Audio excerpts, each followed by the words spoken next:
Baiklah hadirin kaum muslimin wal muslimat rahimakumullah.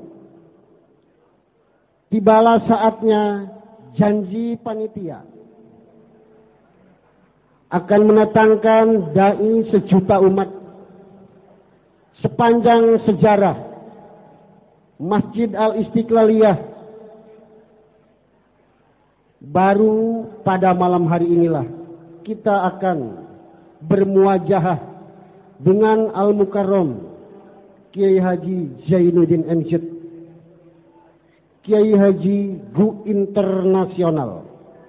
Maka dengan segala hormat yang mulia, waktu dan tempat dipersilakan. Pilih salah satu podium, dipersilakan. Yang mana yang lebih enjoy, dipersilakan kepada yang mulia. Oleh-oleh.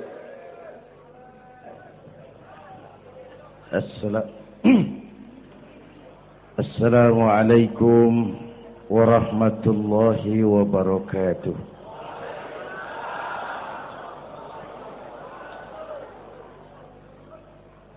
Alhamdulillahilladzi asra bi'abdihi laylan minal masjidil haram ilal masjidil aqsa.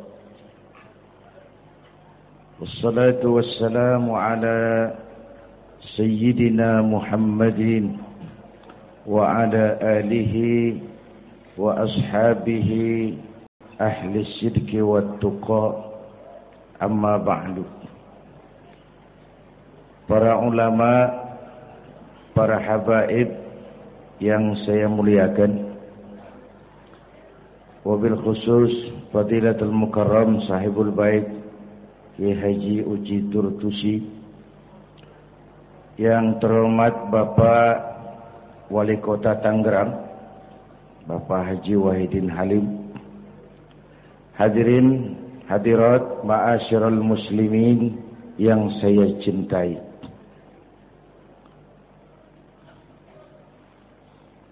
Pertama,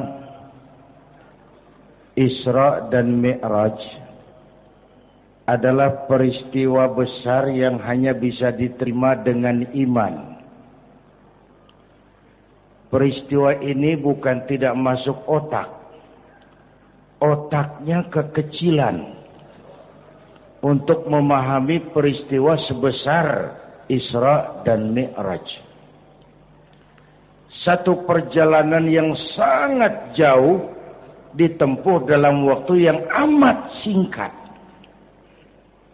Menurut otak tidak mungkin. Menurut kebiasaan tidak bisa. Menurut pengetahuan impossible.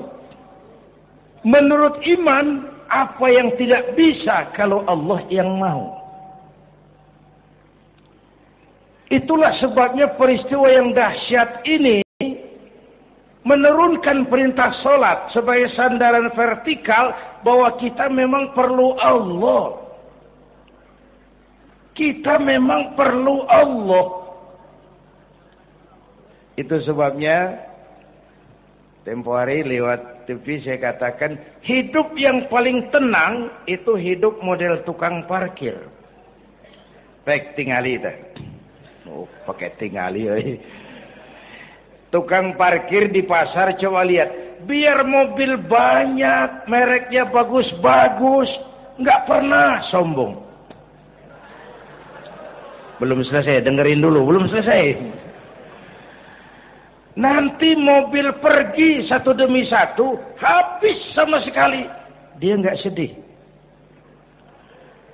Mobil banyak nggak sombong, mobil habis nggak sedih. Kunaon? Apa kunaon itu? Lah, sok poho deui. Kenapa bisa begitu? Ini nyengir tapi mikir, Pak. Ada muatan ini. Tukang parkir tidak merasa memiliki, tapi merasa dititipi. Siapapun yang merasa memiliki, mesti takut kehilangan. Tapi kalau merasa dititipi, jabatan, harta, anak, istri, itu semua sekadar titipan. Hiduplah seperti tukang parkir. Pertama, titipan tidak boleh bikin kita jadi sombong. Dititipin kok sombong, nggak pantas dong. Pak Zainuddin titip mobil ya, silakan. Yang punya mobil pergi, saya petatang peteteng. Emangnya mobil kamu? Orang cuma nitip, dititipi kok sombong. Ada orang dititipi jabatan oleh Allah, sombong. Ada enggak? Ada enggak? Ada. Namanya Fir'aun. Itu pejabat-pejabat sombong, anak buah Fir'aun semua.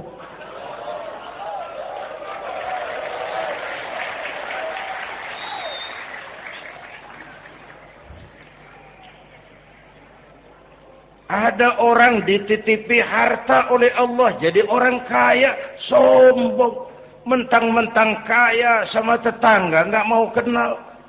Mentang-mentang kaya, orang lain kecil semua. Mentang-mentang kaya, jalan nggak nginjak tanah. Kuntilanak.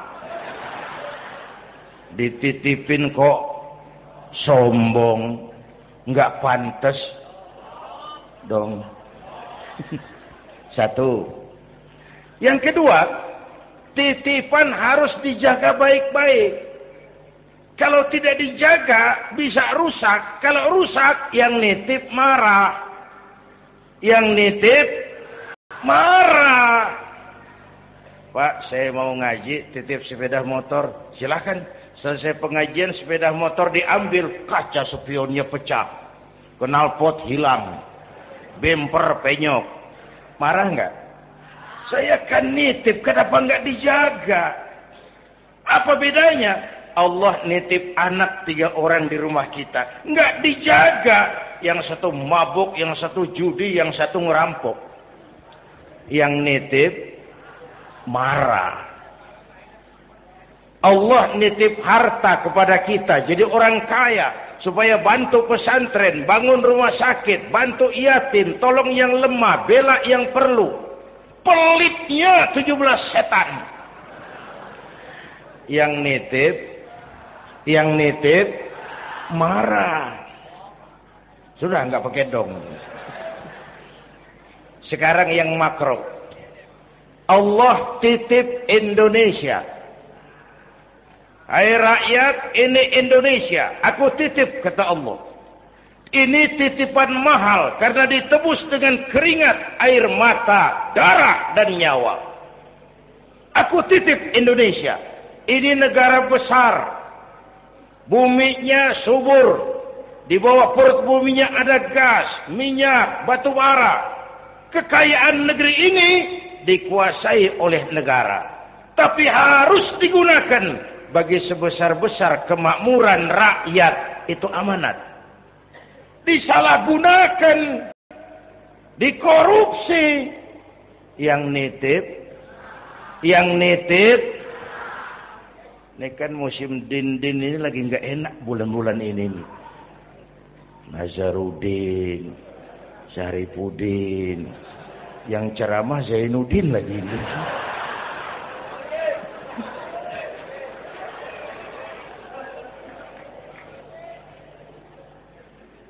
Yang nitip marah. Kalau yang nitip marah, dia suruh makhluknya yang lain negur kita. Makhluknya yang lain diperintah negur kita. Siapa? Merapi, batuk, Bromo, muntah, Semeru, demam, Anak Krakatau, menggigil, angin puting beliung, banjir di mana-mana, gempa, longsor, hujan es. Kebayoran hujan es. Tetangga saya udah nyiapin sirup. Mau hujan es. Innalillahi wa inna ilaihi rajiun. Angin teh makhluk, Mang. Air makhluk. Gunung makhluk. Tidak mungkin makhluk bergerak sendiri. Eta teh Merapi teh demo, Mang, demo. Kalau kita rakyat kecil demo, Satpol PP turun. Kalau Merapi demo, siapa yang mau ngademin? Mbah Marijan. Selesai. Mbah Marijan udah kumpul sama Mbah Surip. Di alam barzah tuh. Udah rapat saya dengar. Kata Mbah Surip, tenang saja Mbah Marijan, tak gendong. Aman.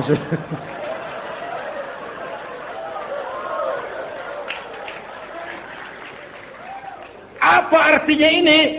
Kita perlu Allah. Kita perlu Allah. 100 tahun kita bangun, selesai oleh gempa 5 menit. Itu Jepang negara maju, dihantam gempa, lumpuh. 9,2 Richter, belum selesai tsunami, gelombang laut 10 meter naik ke darat. Masih belum selesai, reaktor nuklir bocor, radioaktif gentayangan merenggut nyawa, terutama yang di Daiichi dan Fukushima. Fukushima tahu kan? Itu dari Cikupa ke kanan. Ya dekat-dekat situlah.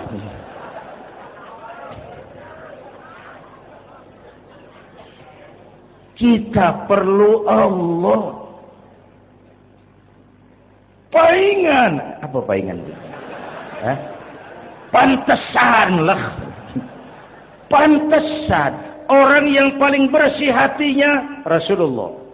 Orang yang paling baik akhlaknya Rasulullah. Orang yang sudah dapat jaminan ampun atas segala dosa Rasulullah. Tapi baginda Rasul kalau sholat malam bengkak kakinya karena rajin sujud.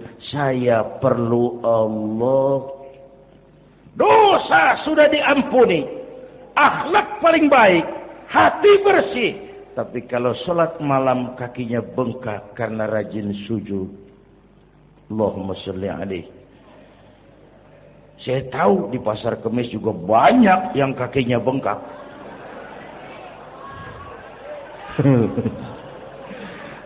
Kita perlu Allah. Itulah sebabnya dengan Isra Mi'raj turun perintah sholat agar kita punya senderan. Saya senderan ke tiang, tiangnya roboh, saya jatuh. Saya senderan ke tembok, temboknya ambruk, saya jatuh. Saya senderan sama orang kaya, dia jatuh miskin, saya selesai. Saya senderan sama jenderal, dia pensiun, saya selesai. Tapi kalau saya senderan kepada Allah, Allah tidak akan pernah miskin, tidak akan pernah berkurang kekuasaannya, tidak akan pernah lumpuh dan seterusnya. Karena itu memperingati Isra Mi'raj, ayo dengan semangat memantapkan keimanan. Ini zaman entertain. Orang pada pinter bikin bungkusan. Hati-hati sekarang banyak minyak babi cap unta. Sekarang ini kiai sama dukun tipis bedanya. Tuh kalau muncul di TV kadang-kadang kita bingung, kiai apa dukun sih? Pemburu hantu pakai sorban. Ntar kiai gue suruh pakai helm. Atribut aja udah kacau sekarang. Ini zaman entertain, orang pandai bikin bungkusan. Maka kembali kepada ajaran agama, kita harus disiplin. Semua konsep agama muaranya disiplin. Syahadat, apa? Disiplin akidah. Saya bersaksi tidak Tuhan selain Allah. Kalau begitu, saya tidak akan menyembah kecuali hanya kepada Allah. Saya tidak akan menyekutukannya dengan sesuatu pun. Lalu, saya bersaksi Nabi Muhammad utusan Allah. Kemudian, Nabi terakhir. Lalu, tidak ada Nabi sesudah beliau. Harga mati, titik. Disiplin. Berapa kali kita sudah dibohongi Nabi pandemi palsu? Mulai dari Ahmad Musaddiq ya, pelatih badminton jadi nabi. Innalillahi wa inna ilaihi raji'un. Dapat wahyu di Bogor. Padahal di Bogor biasanya orang dapat talas itu. Dapat wahyu. Ditangkap polisi 4 tahun dihukum. Selesai dia rancai kek Bandung. Namanya Zayuti, tukang cukur. Ngaku dapat wahyu jadi nabi lagi. Dan anehnya ada aja yang ikut. Selesai lalu pindah ke Jakarta, Lia Edan. Ngaku Jibril. Ditangkap di polisi, dihukum 2 tahun. 3 bulan lalu sudah bebas. Ditangkap, paling hebat polisi kita itu. Bukan cuma teroris, Jibril. Di mana di dunia ada polisi nangkap Jibril kalau bukan?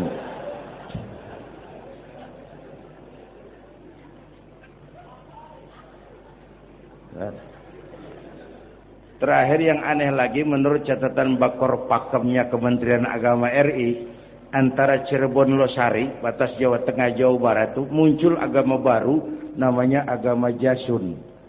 Agama Jawa Sunda. Jasun. Yang jadi nabi Tugimin. Tugimin. Saya bilang ini jangan jadi nabi, jadi kiai juga kurang angker kok nih. Al-Mukarram Bapak Kiai Tugimin. Enggak ngangkat loh itu. Yang gak enak selawatnya. Kalau kita kan nikmat tuh tadi. Ya Habibi ya Muhammad. Asyik rasanya itu. Coba ganti sama yang tadi. Enggak serem Pak. Ya Habibi ya Tugimin. Enggak enak tuh. Enggak enak. Saudara-saudara, di Isra Mi'raj ada potret. Ketika di Masjidil Aqsa, malaikat Jibril datang menemui baginda Nabi. Bawa 2 gelas minuman, arak, susu. Ya Muhammad, pilih, ambil, minum. Mantap, tidak ragu-ragu, Nabi mengambil gelas yang isinya air susu. Dengan bismillah beliau minum. Selesai minum kata malaikat Jibril, "Shaddaqta ya Muhammad, laqad asabtal haqq." Kau benar Muhammad, pilihanmu tepat. Emangnya kenapa Jibril? Kalau arak yang kamu pilih, kamu ambil, kamu minum, habis umatmu jadi pemabuk semua. Ini potret Pak. Itu yang tiap hari kita hadapi, yaitu arak, susu, benar, salah, hak, batil, ma'ruf, munkar, halal, haram. Hati-hati. Jangan salah pilih, karena ini zaman entertain. Banyak minyak babi cap onta. Kalau minyak onta cap babi, itu masih halal. Ini minyak babi cap onta. Kita terpedaya ngelihat merek onta. Iya. Mereknya onta, gambarnya onta, isinya minyak babi. Berapa bulan yang lalu ada penyanyi pencipta lagu mati. Namanya Ari Bowo. Masih ingat lagunya? Bercerita tentang madu di tangan kananmu, racun di tangan kirimu. Kalau itu situasinya, memilih tidak sulit. Kenapa? Alamat jelas. Madu di kanan, racun di kiri. Masa ambil yang di kiri? Goblok amat. Si amat saja tidak goblok. Sekarang ini alamat dibikin samar. Madu di mana, racun di mana tidak jelas. Lebih celaka lagi sekarang. Banyak racun bermerek madu. Banyak racun bermerek madu. Kita terpedaya, terpesona, terpukau. Akhirnya salah pilih. Maka resepnya, jangan jauh dari ulama, makmurkan majelis taklim. Ini zaman entertain, orang pandai bangun pencitraan. Tuh, satu hal pertama yang ingin saya sampaikan. Iya, saya lihat jam doang. Sampai pagi, Beb. Yang kedua, ketika perjalanan dimulai, ada suara dari sebelah kanan. Muhammad, berhenti sebentar. Jangankan berhenti, menoleh saja tidak. Kanan selamat dari kiri. Muhammad, berhenti sebentar. Menoleh pun tidak. Kanan kiri selamat dari arah depan. Ada perempuan tua, Pakaiannya menyolok, lipstiknya tebal. Nenek-nenek pakai blue jean. Muhammad, berhenti sebentar. Menoleh pun tidak. Sudah lewat, kata malaikat Jibril, untung kamu tidak menoleh Muhammad. Kenapa Jibril? Panggilan kananmu Yahudi. Kalau kamu menoleh, umatmu cenderung Yahudi. Panggilan kirimu Nasrani. Kalau kamu menoleh, umatmu gandrung kepada Nasrani. Itu perempuan tua dengan pakaian menyolok, itu dunia Muhammad. Dunia teh sudah tua, tapi karena dipoles, dibangun, dipoles, dibangun, dibangun, dipoles, orang nggak terasa kalau dunia sudah tua. Berebut harta, berebut warisan, sama juga berebut nenek-nenek. Makan habisin. Ini perjalanan, ini pun potret. Panggilan Yahudi, panggilan Nasrani, panggilan dunia, materialisme, hedonisme, berat sekarang ini. Berapa malam lalu saya masuk Serpong. Saya senang lihat Serpong berubah jadi kota satelit. Bangunannya bagus-bagus. Saya telisik, sekolahnya Don Bosco, Santa Maria, Santa Ursula. Gerejanya, mbahnya gereja dibangun di pojok. Serpong. Awas panggilan Nasrani. Saya masuk Bekasi, Sukma Jaya. Sekolahnya Yayasan Penabur. Mulai dari TK sampai perguruan tinggi. Gerejanya besar. Awas panggilan Nasrani. Bahkan di Karawang mereka sudah bangun kuburan mahal. San Diego. Ada teman saya pengusaha bikin pesen kuburan 200 meteran itu 5 miliar. Karena tanahnya berbukit, bergunung, indah dan malaikatnya rada baik. 5 miliar.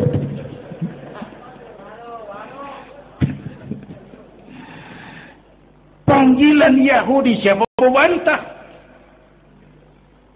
Yahudi itu menguasai ekonomi dunia. Di Amerika itu tidak ada orang bisa masuk gedung putih jadi presiden tanpa dukungan Yahudi. Menentukan. Bahkan roda ekonomi dunia sekarang ini diwarnai oleh Yahudi. Israel itu Amerika kecil. Amerika itu Israel besar. Lalu panggilan Nasrani. Dengan segala gaya dan dana. Dan terakhir panggilan materialisme dunia. Panggilan hedonisme, panggilan materialisme. Menghadapi panggilan-panggilan ini, ayo kita umat Islam luruskan saf, rapatkan barisan, jangan jauh dari ulama, makmurkan majelis taklim. Itu yang kedua. Yang ketiga, Haram Aqsa. Ini perjalanan vertikal katanya. Aqsa Aras ini perjalanan vertikal. Haram Aqsa perjalanan horizontal. Aqsa Aras perjalanan vertikal. Hablum minan nas, hablum minallah. Isra Mi'raj mau ingatkan kita, semua kita perantau di dunia ini. Perantau harus pulang. Orang yang selesai merantau di dunia disebut telah pulang ke rahmatullah. Kenapa pulang? Perantau, nggak boleh tetap. Bodoh kalau ada perantau, tahu perantau, tapi nggak pernah mikirin pulang. Dan saya mau bilang, orang pulang sebenarnya enak. Ayo contoh beberapa soal etimologis. Waktu SD dulu ada pelajaran yang kita nggak suka, gurunya galak. Pas pelajaran dia pengumuman, Bapak guru tidak masuk sekolah, anak-anak boleh pulang. Seneng nggak? Seneng nggak? Kenapa seneng? Karena boleh pulang. Orang pulang seneng. Contoh lagi. Lebaran masyarakat pulang mudik. Senang enggak? Kenapa senang? Pulang. Orang pulang senang. Sekarang selesai hidup di dunia, kita pulang kepada Allah. Senang enggak? Ragu-ragu. Mau bilang senang takut besok. Gitu. Mestinya senang pulang. Apa yang bikin pulang yang satu itu kok berat? Kelihatannya dua. Pertama, kita ini sering mencintai sesuatu berlebihan. Berakar di hati. Datang saat pulang, tidak siap menghadapi perpisahan. Ada yang bergantung di sini. Pulang jadi berat. Kalau cinta Allah sepenuhnya, cinta alam seperlunya, pulang enak. Yang kedua, bekal nggak cukup. Sengsara di jalan, pulang jadi berat. Nggak punya bekal kok pulang, itu nekat. Belum sempet sholat, modar. Kok berani amat nggak punya bekal pulang. Kalau bekal cukup, pulang itu menyenangkan. Kenapa? Itu satu keharusan. Iya, kalau umat-umat terdahulu umurnya relatif panjang. Kalau kita ini mencontoh baginda Rasul, beliau wafat umur 63. 63 itu standar. Kalau mencontoh Nabi, jatah kita 63. Kalau malam ini kita sudah 50 tahun, tinggal 13. Waspada. Kalau malam ini kita sudah 62 tahun 11 bulan, udah jangan pakai pantangan, apa aja makan lah Pak, sebulan lagi tuh. Sebulan lagi, syukur-syukur dapat bonus. Dan saya bilang mati itu tidak pakai abjad. Kalau pakai abjad bisa nunggu, mati bang ngacak. Kadang-kadang kakeknya segar bugar, cucunya pae. Kalau mati pakai abjad, enak nunggunya. Tahun ini yang mati A, tahun depan B, tahun berikutnya C, lalu G, terus F, lalu G, lalu H. Saya Z. Repot saya, nggak ada yang ngurus, orang udah habis.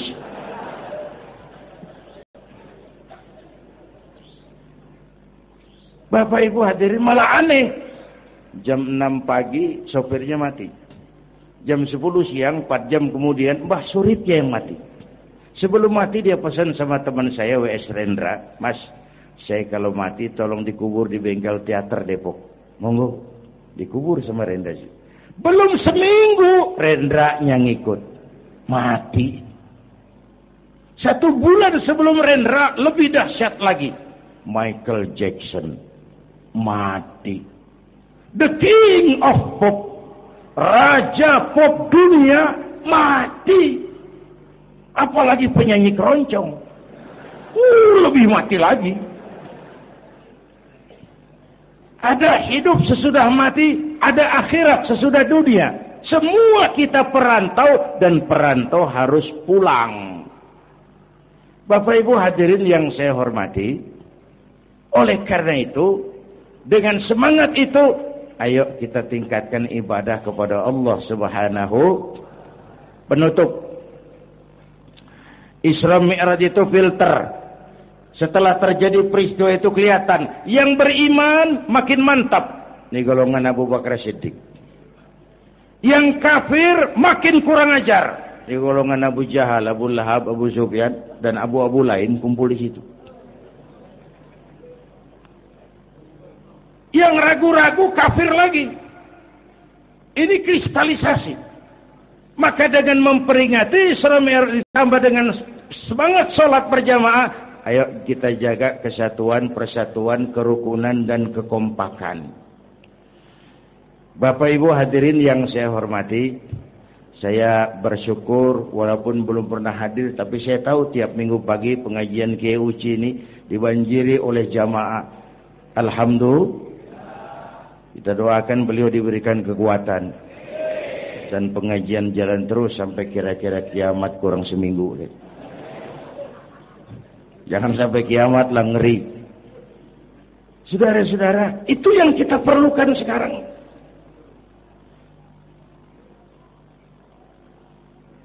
Menjaga semangat kebersamaan seperti diajarkan di masjid ini. Coba baik tingali akhlak masjid. Siapapun masuk masjid, copot sendal, buka sepatu. Kenapa? tidak ada warga kelas 1 di sini. Semua sama di depan Allah. Ini masyarakat yang mau kita bangun. Lurah masuk masjid buka sepatu rah. Camat masuk masjid buka sepatu mat. Wali kota masuk masjid buka sepatu. Ini Pak yang ngomong dia tuh. Sembarangan tak.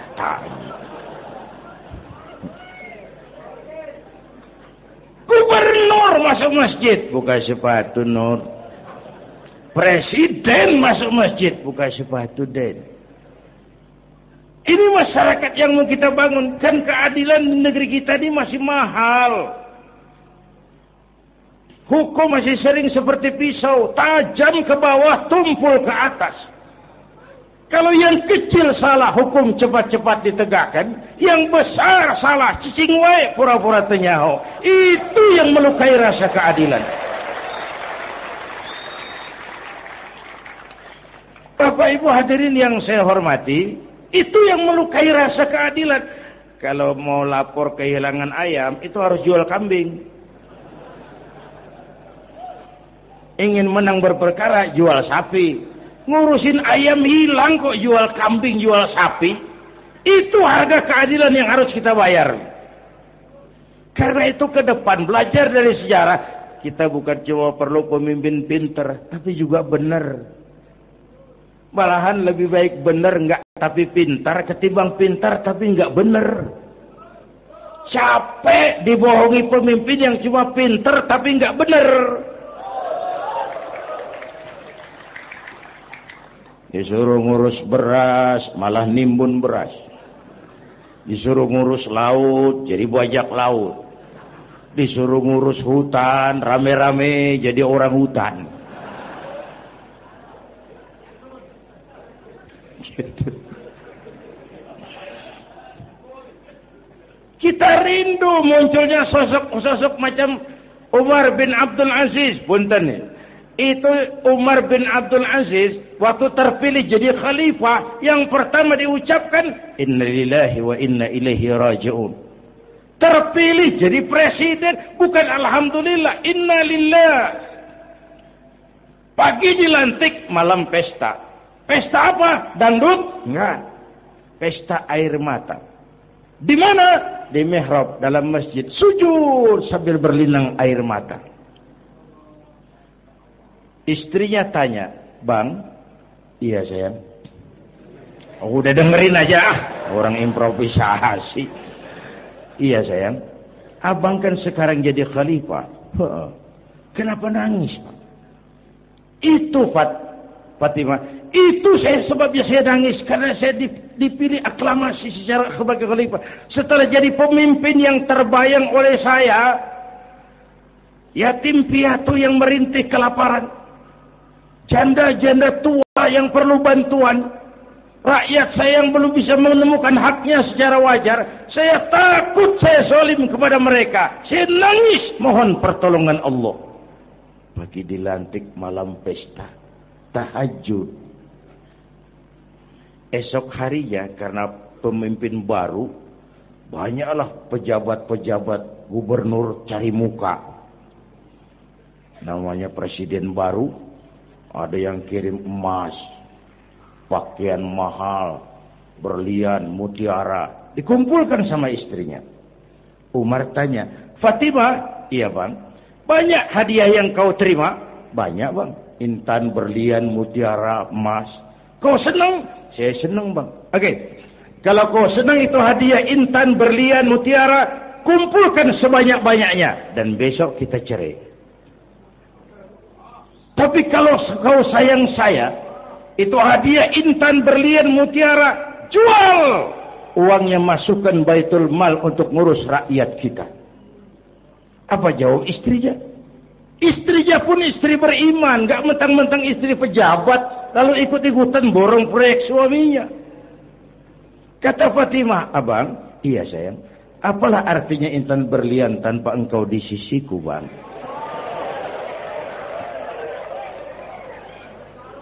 "Jual sajalah, jual untuk ngurus kepentingan rakyat. Yang nyata-nyata hadiah pribadi dijual ngurusi rakyat. Jangan yang sudah nyata-nyata milik rakyat masih disunatkan.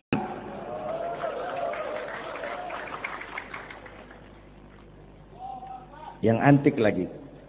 Satu malam beliau kerja di kamar. Pakai lampu templok.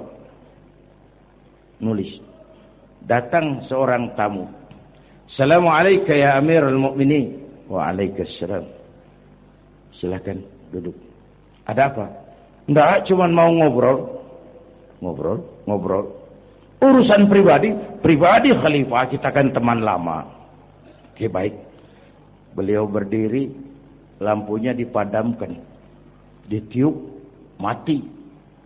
Gelap kamar. Ayo kita ngobrol. Tamunya heran. Ya khalifah. Iya. Kita kan mau ngobrol. Iya. Kenapa lampu dimatiin? Begini, Mas. Mau tamunya dari Jawa waktu itu. Dengerin aja kenapa sih. Gini lah Mas. Tadi waktu sampean datang tuh. Kan sampean lihat saya lagi kerja. Iya. Saya kerja tadi ngurusi rakyat. Tentu. Saya kan pakai lampu. Memang. Lampunya kan pakai minyak. Pasti. Minyaknya kan beli. Iyalah. Belinya pakai uang. Tentu. Uangnya uang rakyat.